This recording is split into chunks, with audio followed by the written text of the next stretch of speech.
Hello friends, welcome to study with TNG. इस video में हम इंडियन जुडिशरी सिस्टम के 30 मोस्ट इंपॉर्टेंट क्वेश्चंस को कवर करेंगे। सबसे पहला क्वेश्चन है, अंडमान एवं निकोबार द्वीप समूह किस उच्च न्यायालय के अंतर्गत आता है?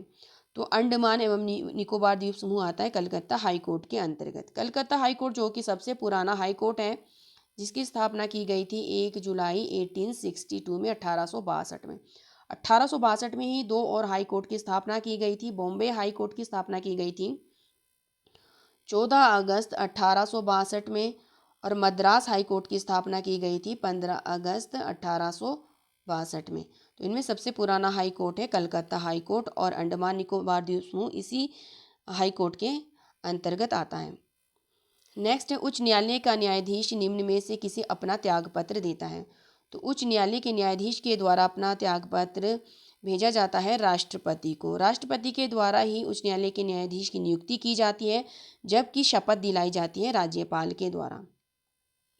नेक्स्ट है, उच्च न्यायालय के न्यायाधीशों की नियुक्ति के लिए कम से कम कितनी उम्र होनी चाहिए? तो किसी भी उच्च न्यायालय के न्यायाधीशों की नियुक्ति के लिए कम से कम उम्र की सीमा को निर्धारित नहीं किया गया है, बल्कि जो एलिजिबिलिटी क्राइटेरिया है वो फुलफिल होना चाहिए। जबकि सेवानिवृत्ति की उम्र है जो उच्च न्यायालय के न्यायाधीशों की, वो है 62 ईयर्स, 62 साल।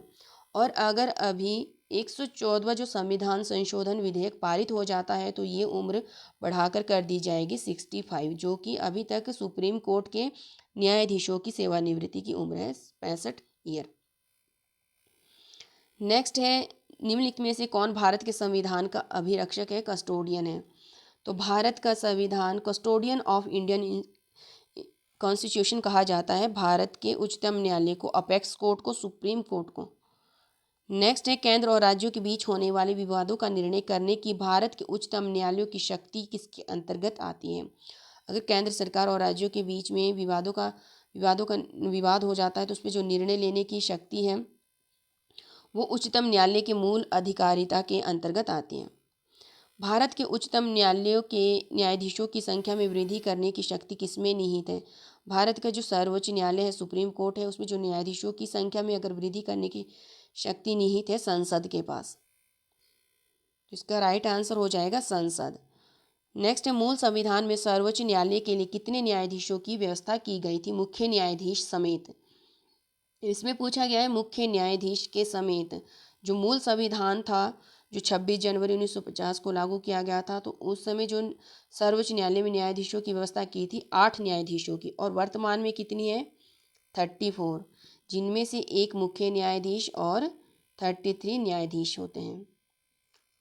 तो मूल संविधान में 8 थी, जो आगे चलकर 1960 में 14 कर दी गई थी और 1978 में 18 कर दी गई और 1986 में इसको बढ़ाकर 26 कर दिया गया था और 2008 में 31 कर दी गई न्यायाधीशों की संख्या, और 2019 में कुल न्यायाधीशों की संख्या बढ़ाकर 31 से 34 कर दिया गया था, जो वर्तमान में भी है।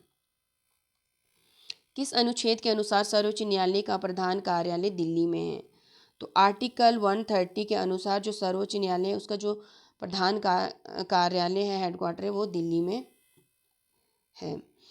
नेक्स्ट है, निम्न में से मौलिक अधिकारों का रक्षक है? तो जो फंडामेंटल राइट्स है उसका रक्षक कहा जाता है सुप्रीम कोर्ट को। मौलिक अधिकारों का रक्षक है सुप्रीम कोर्ट, सर्वोच्च न्यायालय। सर्वोच्च न्यायालय के न्यायाधीशों की योग्यताओं का होना आवश्यक है। तो किसी सर्वोच्च न्यायालय के जो न्यायाधीश है उसकी योग्यता के लिए क्या क्या होना आवश्यक है, कौन कौन सी योग्यता होनी चाहिए? सबसे पहले तो भारत का नागरिक होना चाहिए, बिल्कुल सही है। दूसरा, राष्ट्रपति की दृष्टि में कानून का उच्च कोटि का ज्ञाता होना चाहिए, ये भी बिल्कुल सही है। किसी उच्च न्यायालय में लगातार 10 वर्ष तक अधिवक्ता रह चुका हो। किसी भी जो हाई कोर्ट में 10 साल की जिसने वकालत की हो, तो ये भी सही है।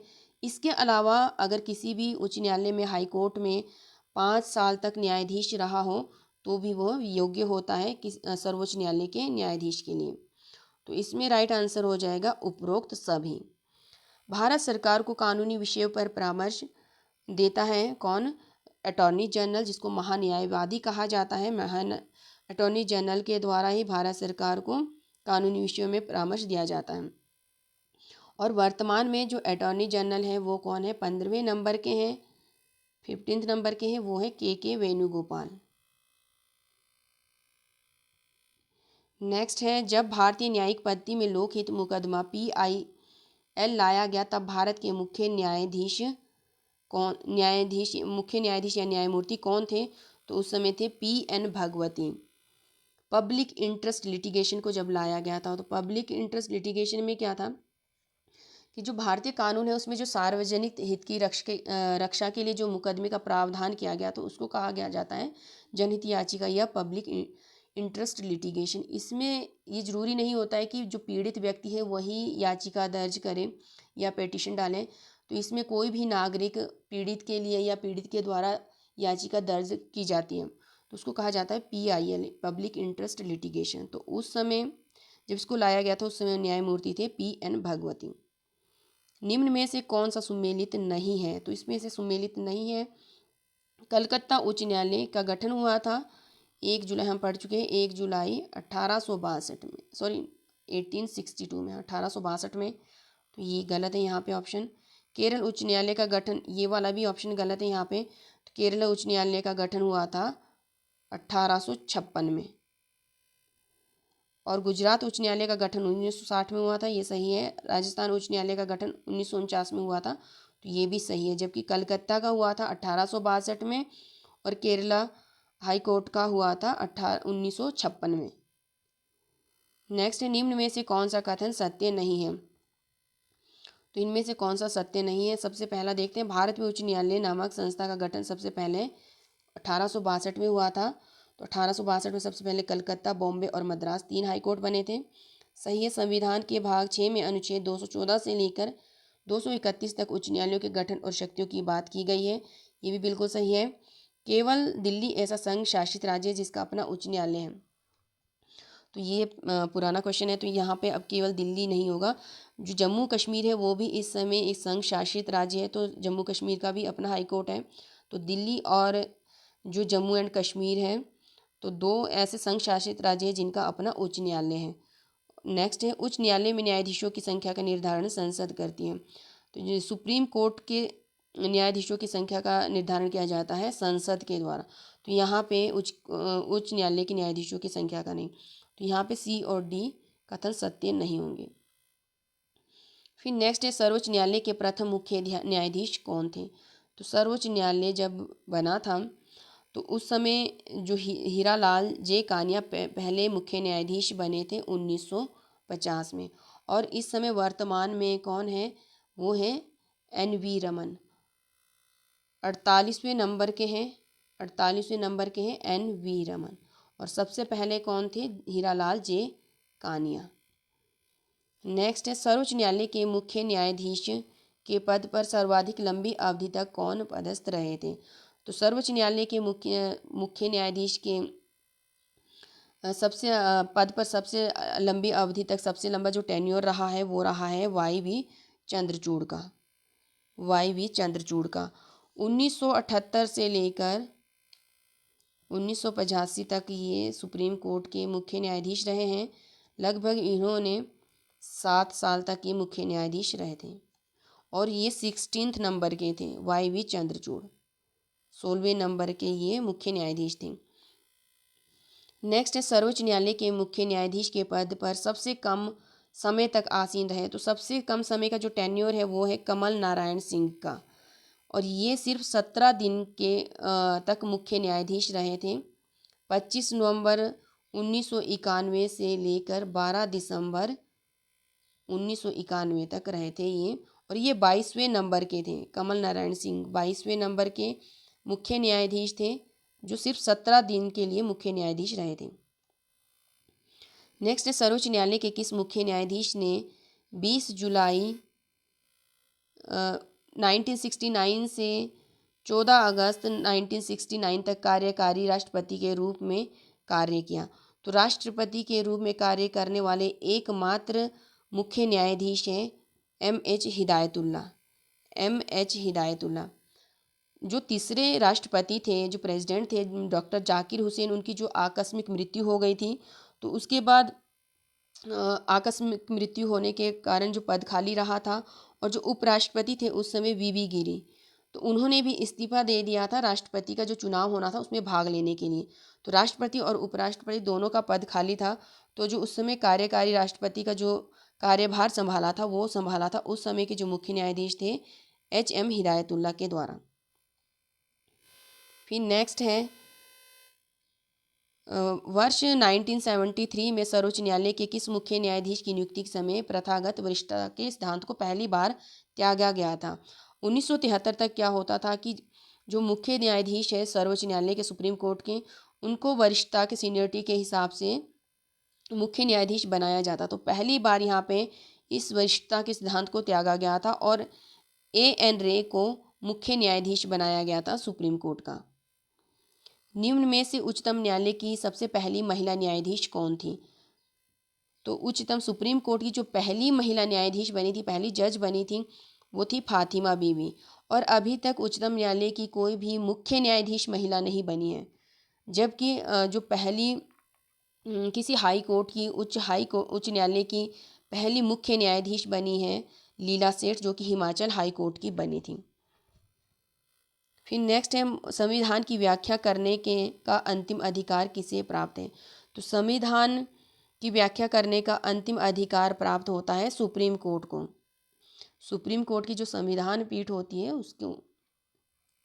नेक्स्ट है निम्नलिखित में से किसके मामले उच्च न्यायालय व उच्चतम न्यायालय दोनों की आधिकारिकता में आते हैं? तो जो मूल अधिकारों का संरक्षण है, रक्षा करना है फंडामेंटल राइट्स का, तो वो हाई कोर्ट और सुप्रीम कोर्ट दोनों के ही अधिकार क्षेत्र में आते हैं। कौन सा अनुच्छेद सर्वोच्च न्यायालय को अभिलेख न्यायालय का स्थान प्रदान करता है? तो इसमें से जो अनुच्छेद 129 है, ये जो सर्वोच्च न्यायालय के अभिलेख को सर्वोच्च न्यायालय को अभिलेख न्यायालय का स्थान प्रदान करता है।